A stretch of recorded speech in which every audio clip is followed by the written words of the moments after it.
In the vast expanse of the northeastern Himalayan border, landlocked by Nepal to its west, Tibet and Bhutan to its north and east, and West Bengal to its south, lies an Indian state with a stimulating and persuasive story to tell.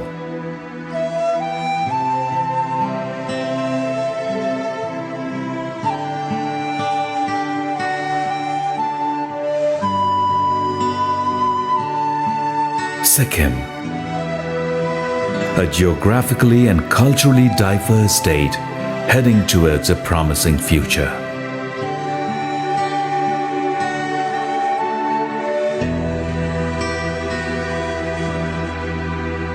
Although 10 times smaller than its neighboring state West Bengal and a population well over 600,000 with an average of 20 newborn every single day, Sikkim has witnessed a blooming economy and being the foremost nation in the country whose economy is based on natural resources,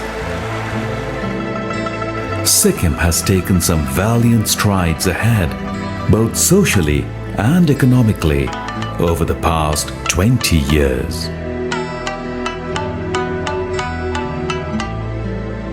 With a perplexing history, Sikkim's story can be traced back to almost 370 years from now, flourishing under the Namgyal dynasty, to becoming a British protectorate in 1890, and then finally becoming a full-fledged Indian state by adding its name to the first schedule of the Indian Constitution with the 36th Amendment on May 16th of 1975. What followed for the next 15 years of misrule and mismanagement resulted in tremendous strain on the democracy of the state.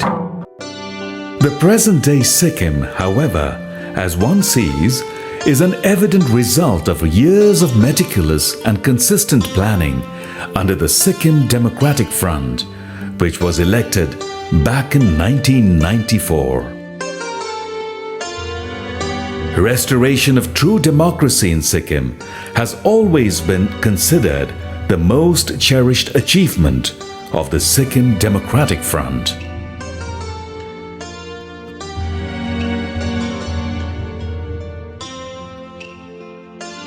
The wounds left by the dictatorial system of the previous government have slowly been healing over the time of SDF's rule and management.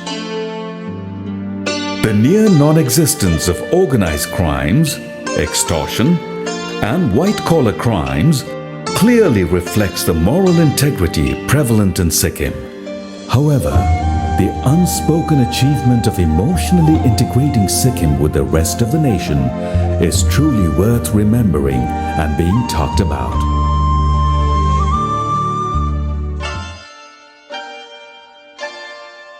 With a slew of national awards for numerous socio-economic achievements, the responsibility for these unprecedented developments in Sikkim over the past 20 years can be solely attributed to the passionate and relentless hard work of Sri Pawan Chamling, the Honorable Chief Minister of Sikkim and the head of regional political party, the Sikkim Democratic Front. With the highest economic growth rate during the 9th plan and its pure dedication at providing exemplary education models and quality health services across the state, Sikkim has far left behind many of India's well-faring states, retaining high ranks in various economic indicators. With an average literacy rate of 82.2%, whereas the national average stands barely above 64%, and the poverty rate declining by an astounding 30% in just 16 years. These statistics clearly indicate the vastly untapped potential of the state.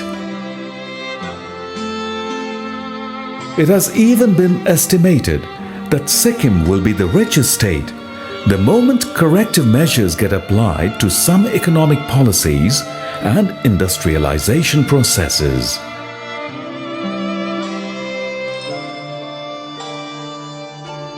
The state's internal revenue has witnessed an astounding 1,000% increase since SDF first took over the government.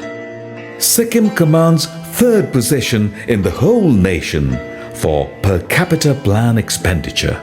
Numerous academic and technical institutions have been set up, constantly working in the interest of Sikkim and its people. The enthusiastic approach of installing science libraries has irrevocably made science popular in the already established pop culture. Being the first ever state in the nation to study glaciers and its impact on climatic changes, Sikkim has irrefutably established its authority in making landmark decisions and changes. Sikkim has become the first state in the country to launch the hepatitis B vaccine program. With health services being made free in the state, larger and modern hospitals are being constructed with the introduction of telemedicine technology in conjunction with AIIMS Delhi, along with increasing funds for health sector to 80 crores. Sikkim has carved a solid model at providing quality health service to its people. Being the visionary leader that he is, Shri Pawan Chamling has kept a pro-people and pro-environment development model in execution with some risky yet remarkable set of decisions that will forever leave an undeterring and lasting mark in Sikkim's history of rapid socio-economic accession. Power decentralization allows the villagers themselves to undertake developmental activities in the rural areas.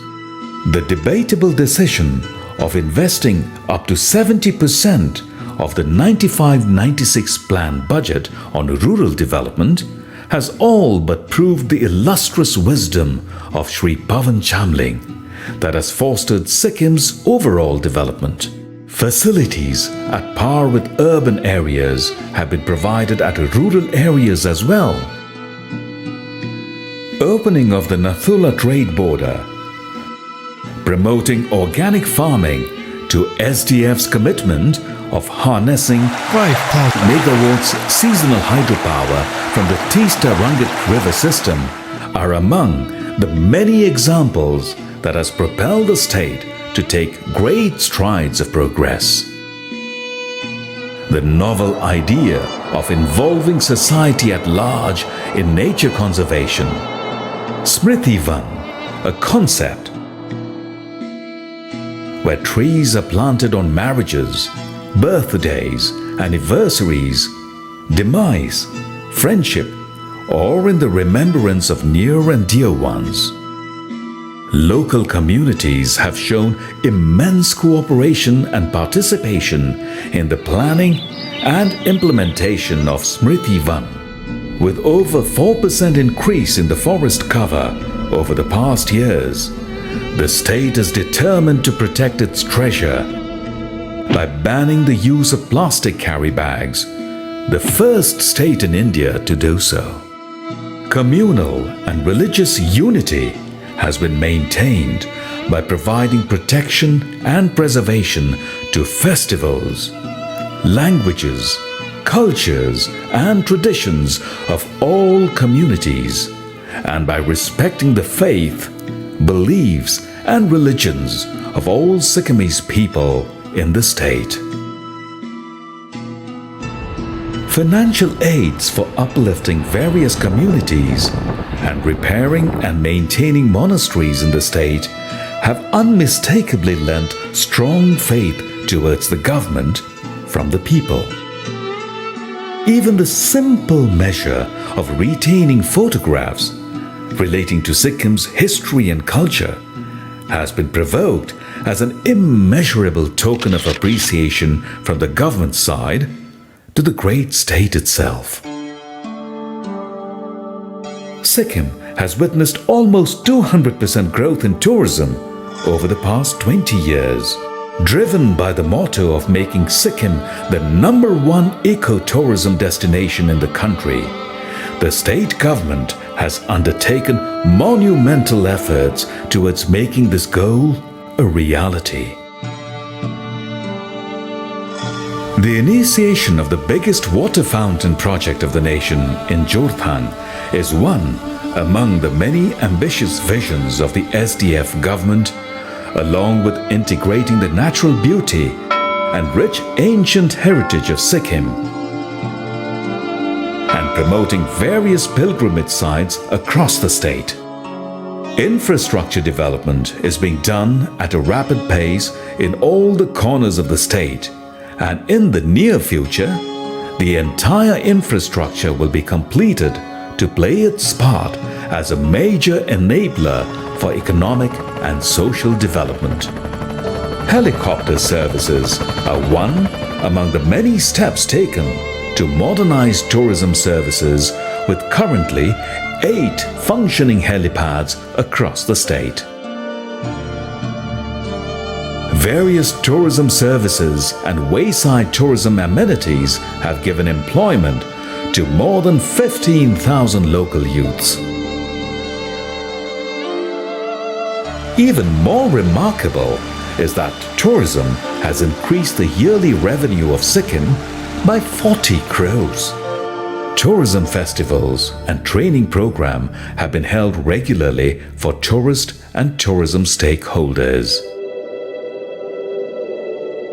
With more mountains per kilometer than any other area on the globe,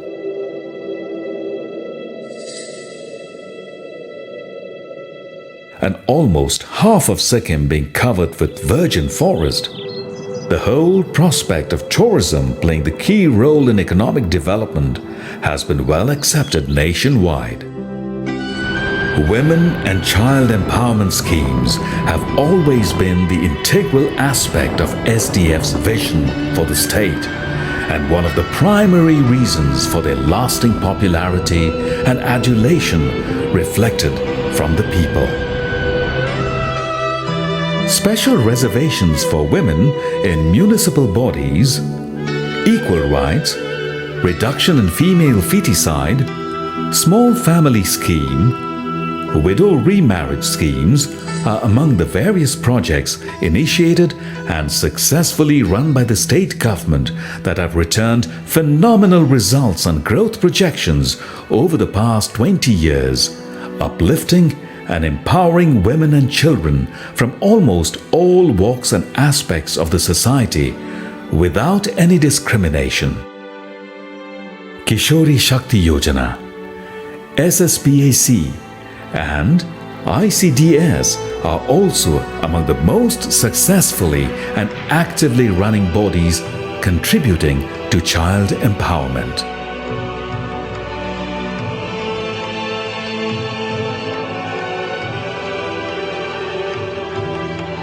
In the present times, Sikkim is praised as the most secure place for women. Apart from physical security, a great deal of effort has been put into securing their rights as well. The youth, comprising of almost 47% of the population in the state, play an integral part in the future of the state. Keeping this in mind, the government has incorporated pro-youth policies, providing employment to many of them, drastically reducing the number of frustrated and aimless youth headed towards the wrong direction. Advanced training under Capacity Building Directorate have been implemented to keep pace with the changing world, and youths pursuing higher studies are being sent abroad at government expenses.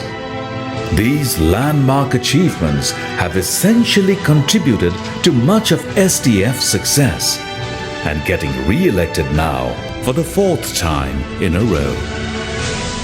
More than anything, it is the endless passion and love that Sri Pawan Chamling harbors in his heart for Sikkim that motivates everyone to take one step each time closer to the ideal vision projected by the SDF government.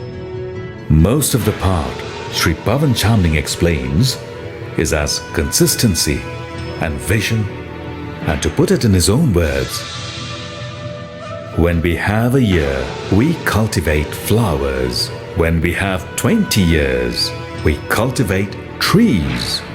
And when we have an eternity, we cultivate people. Under the visionary leadership of Sri Pawan Chamling, the prime vision is to make Sikkim 100% literate, poverty-free, organic, and totally self-reliant state by 2015.